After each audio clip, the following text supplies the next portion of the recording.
In a universe where life does not end at death, we explore the infinite possibilities forged by our very minds. Welcome to Arthadian Anthologies.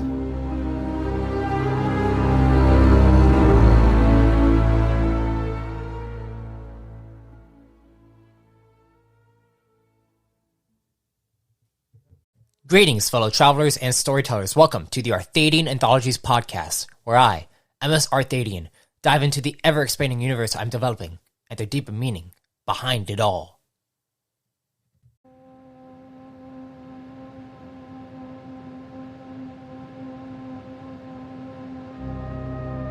For this entry, we continue with Plasmatic Knight Kaiver, heading to the scrap towers after his meeting with the Overseer. So, without further ado, let's dive in.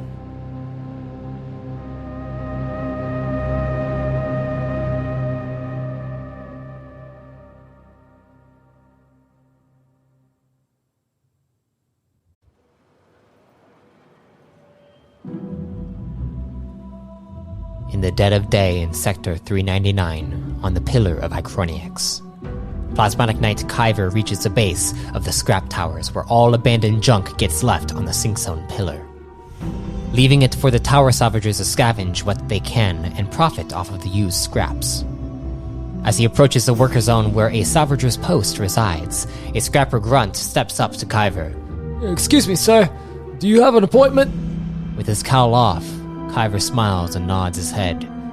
Apologies for the unannounced visit. I've come with a few questions and a potential purchase. The scrapper looks him up and down. Seeming hesitant, he calls over a supervisor, as they whisper between each other and stare at him curiously. A minute passes when finally the supervisor steps up to Kaiver. Sorry, sir. We mainly take call-ins for appointments. If you can, with a shift of his cloak, Kaiver reveals something hidden behind it that causes the man to widen his eyes and change his tone. My apologies. You are probably wanting to speak to a Tower Master. I can get one for you if you'd... Kaiver waves his hand. No, that won't be necessary.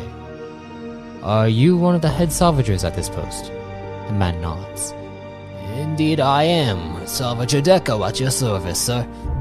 He bows with respect. Kaiver smiles and shakes his head. Please, do not worry about formality. I am here for some information you might be able to provide me, as well as a purchase from your stash of materials. Deco nods once more. Oh, wow! Oh, thank you for... With an instant motion of his finger shushing the salvager, Kaiver interrupts him. And please, keep what I showed you between you and I. Wouldn't want word to get out across the sector. His violet blue eyes crackle as his index finger closes into a fist. Deco stands there, nods, then gulps. Kaiver smiles and pats him on the shoulder. Come now, show me to your stash. Another nod. Right. Of course, right this way. Deco begins leading him behind the main shack where the scrappers all gather the materials for the assemblers to begin crafting. Kaiver can see through the window as there are crafting stations full of armored plating, weapon shells, and more.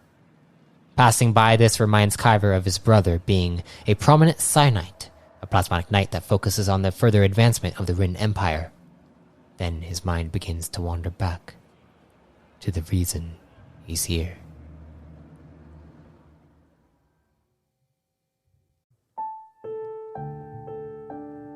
I'll be alright, Kaiv. Do you really think a lower-ranked syndicate can handle an elite? It's not the mythmakers I'm worried about. It's what they're tied to. Haven't you heard the stories, Zinti? Sir, are you alright? Salvager Deco stands in front of Kaiver as a door is opened to a small office. Kaiver looks at him as if everything is fine and enters the room. A desk is there with crates stacked up that makes it difficult to maneuver inside. Deco slides a bundle of blueprints for prototype weaponry off the desk and asks, "So what can I get for you, sir?" "First, my questions," Kaiver says as Deco nods in response. Then he asks, "Have you or any of your salvagers noticed any odd shipments that have gone through your manifests?" "I'm sorry, I'm not sure what you mean." "Perhaps I wasn't clear enough. Have shipments gone out with orders directed for any of the Syndicate Web?" Deco leans back with his hand reaching underneath his chair, but Kaiver notices this. "Surely you realize you won't stand a chance against me, let alone my friends that will most surely come if anything were to happen." Deco stops and looks at him, his body trembling. "I wouldn't know," he says. Kaiver sighs. "Very well. Perhaps I could see a manifest or ledger."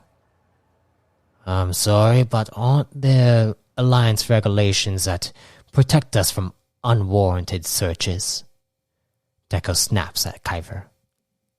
Sensing his impatience, Kaiver smirks and closes his eyes, and he sits down on top of a crate near him. "My apologies. May I still purchase something from you?" Deco eyes him carefully, beginning to sense something off about Kaiver as he has stopped pressing. However, that doesn't change the fact that he can still strike a good deal. "Sure thing. What are you looking for in particular?" "Are there any materials of high rarity? Perhaps something that isn't native to the Foundation region?" Deco thinks for a moment. "Foreign materials are very hard to come by.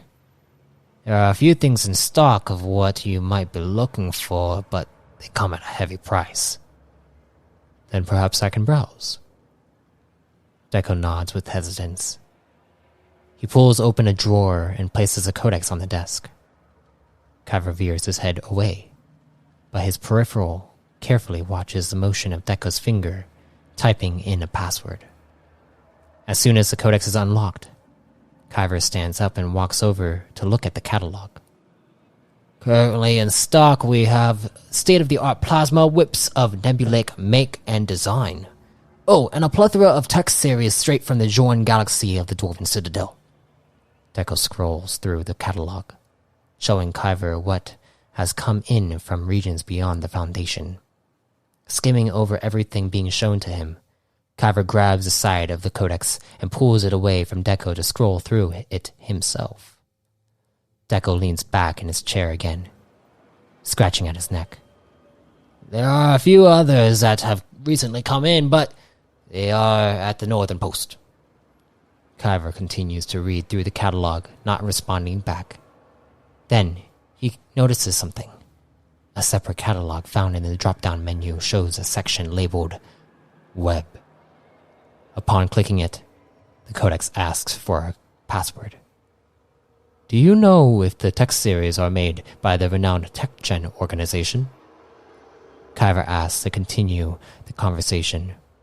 In the background, while Kaiver focuses on retracing the same motion Deco made with his finger, Deco responds with, "I'm sure some are from there, although I wouldn't be surprised if some are from the Technomancers they have all over there in the Citadel." "Ah, yes. What do you make of them?"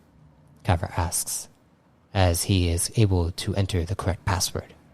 As Deco responds with, "It's strange to think that our realm can allow for such powers to be manifested, but I guess it's not that strange when I have someone like you standing in front of me."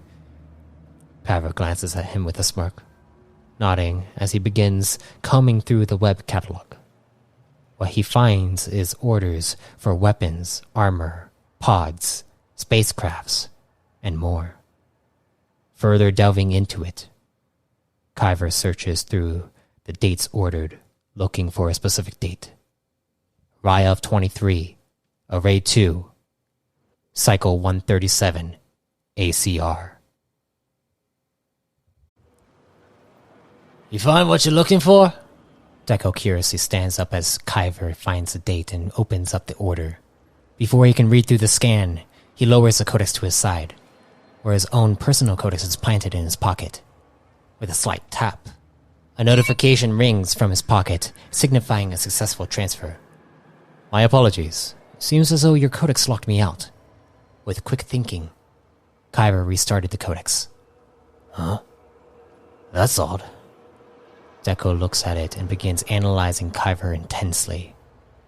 In order to keep his focus off of himself, Kaiver says with confidence, I believe I would like to purchase one of the tech generators. Deco nods with his eyes exchanging focus between his suspicious customer and the codex he gave to him. Right. I'll get that taken care of for you. Kaiver bows his head. Much appreciated. If you would give me a moment. Duty calls.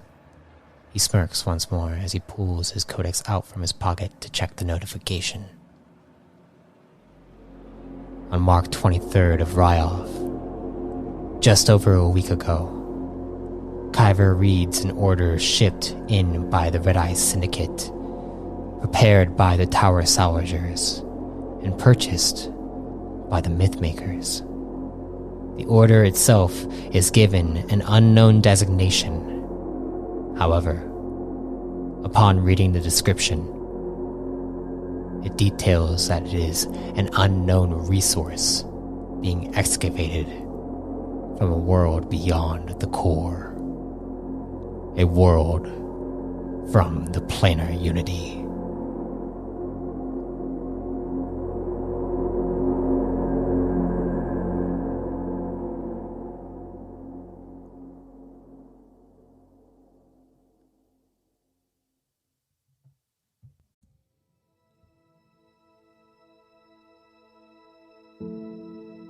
I thank you for listening to this entry. Next week, the saga will be reversed a week prior to Kaiver's investigation to add context to the story. If you are just now joining the anthology, check out Arthadiananthologies.com for more content that expands this new expanding universe. You can also support the creation of this podcast by donating through the link found in the description of this episode. Until next time, travelers, be safe, stay safe, and if death comes to you, may you be reborn in power.